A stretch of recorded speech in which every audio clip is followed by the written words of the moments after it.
In the 1970s, a psychologist stood at the end of a swaying suspension bridge, 230 feet above a canyon, and had an attractive stranger stop frightened men crossing it to ask a few quick questions. He ran the same test on a bridge that barely moved. About half the men from the shaky bridge called her afterward. From the calm bridge, barely 1 in 5 bothered.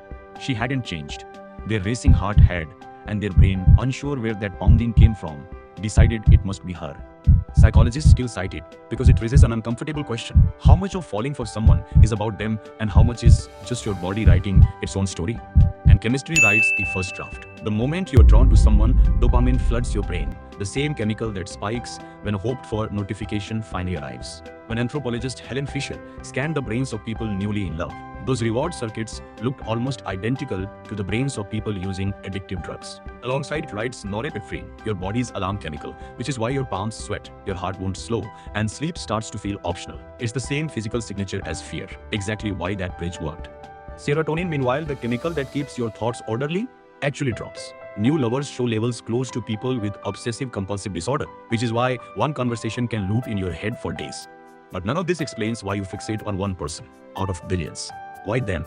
That answer starts in childhood. The bonds you formed with the people who raised you quietly wrote a template for what love should feel like. And adulthood tends to chase whatever pattern feels familiar, healthy or not. There's a simpler bias at work too, the mere exposure effect.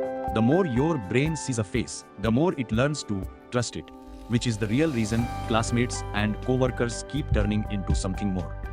Then comes the part almost nobody expects. Not knowing how someone feels about you can make you want them more. Unpredictable rewards hook the brain harder than guaranteed ones. The same wiring that keeps a slot machine profitable. Mixed signals aren't romantic by accident. They're chemically effective. If the connection survives, the chemistry changes shape. Dopamine and adrenaline hand control to oxytocin and vasopressin, quieter hormones built for trust instead of obsession.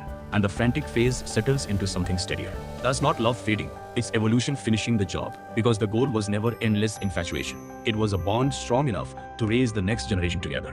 So the next time your pulse quickens around someone, ask the question those men on the bridge never got the chance to ask. Is that really them? Or just your body mistaking its own heartbeat for meaning?